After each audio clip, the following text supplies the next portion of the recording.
ভোটে জয়ী হয়েই এক বিশেষ উদ্যোগ নিলেন ভাতারে জয়ী বিজেপি প্রার্থী সৌমেন কারফা। এলাকায় শান্তি শৃঙ্খলা বজায় রাখতে নিজেই গাড়ি করে করছেন প্রচার।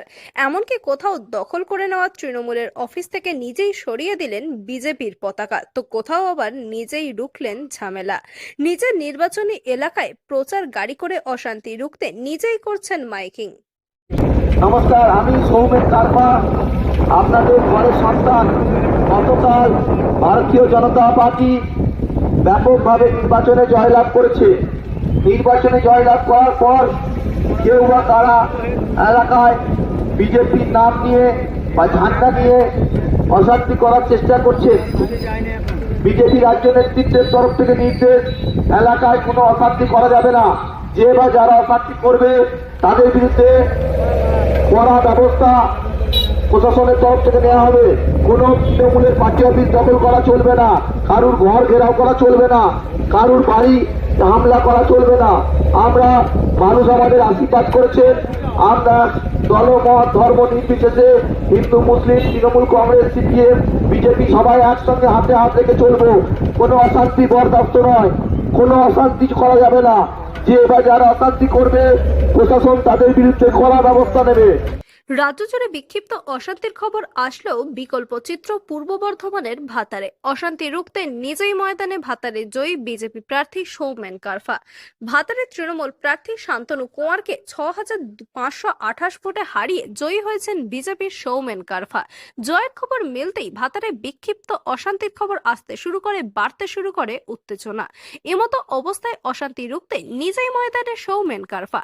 এমনকি এলাকায় কোনো অশান্তি হলে তার সঙ্গে যোগাযোগ করার জন্য দিয়েছেন হেল্পলাইন নাম্বারও। তিনি বলেন, 2011 সালে বাংলার মানুষ পরিবর্তন চেয়েছিলেন। পরিবর্তন হওয়ার পর দল পরিবর্তন হলেও অরাজকতার কোনো পরিবর্তন হয়নি। এমনকি সিপিএম এর ছেড়ে যাওয়া জুতোয় পাগলই ছিল তৃণমূল। বিজেপি সেই পথে হাঁটবে না, বাংলায় সুশাসন প্রতিষ্ঠা করবে। তাই যারা অতি উৎসাহী হয়ে অরাজকতা করতে চাইছেন তাদের সতর্ক করছি, এবং এটাও বলছি এরপরও এই ধরনের কর্মকাণ্ডের সঙ্গে যারা যুক্ত থাকবেন তাদের বিরুদ্ধে দল ব্যবস্থা নেবে। আজকে বিজেপি সরকার প্রতিষ্ঠা হয়েছে, আমরা ভাতারেও জিতেছি 6,528 ভোটে। তো স্বাভাবিকভাবেই মানুষের 15 বছরে যে সরকারের অত্যাচার, তৃণমূল তো সিপিএমের ছেঁড়া জুতোয় পা গলিয়েছিল।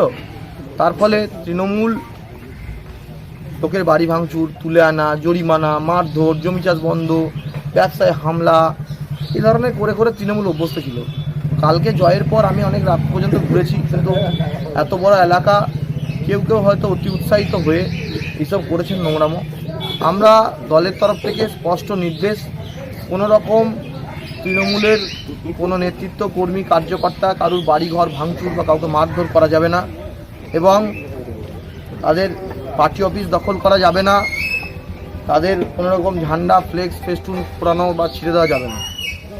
তো এখানে দেখলাম সাহেবগঞ্জে এখানে তৃণমূলের পার্টি অফিসে আমাদের বলবো না, কিছু জনগণ অতি উৎসাহিত হয়ে এটা করেছে। গতকালকের পর একটা মব সৃষ্টি হয়েছে। তো আমরা বলে দিলাম এখানে, এবং আমাদের যারা লাগিয়েছিল তৃণমূলের পার্টি অফিসে আমাদের পতাকা, ফ্ল্যাগ, ফেস্টুন, সেগুলো আমি খুলে দিলাম। তো এবং তৃণমূলের লোকজনদের আশ্বস্ত করব যে আপনাদের কোনো ভয় নেই, যদি কোনো ভয় হয় আমার সঙ্গে যোগাযোগ করবেন, আমি সর্বতভাবে পাশে আছি। আমার একটা নাম্বার আমি বলে যাচ্ছি, এই হেল্পলাইন নম্বরে যোগাযোগ করবেন, 7908704741। এই নম্বরে যোগাযোগ করবেন। যদি এর পরেও আমি বারণ করে যাওয়ার পরও যদি কেউ আবার এরকম বিশৃঙ্খলা করতে চায় বিজেপির নাম করে, তাহলে কিন্তু প্রশাসন তার বিরুদ্ধে ব্যবস্থা নেবে। ভোটের লড়াই শেষ হতেই যখন জয়ের উল্লাস আর পরাজয়ের গ্লানি ঘিরে উত্তপ্ত হয়ে ওঠে রাজনীতির ময়দান, তখন ভাতারের ছবিটা একেবারেই উল্টো।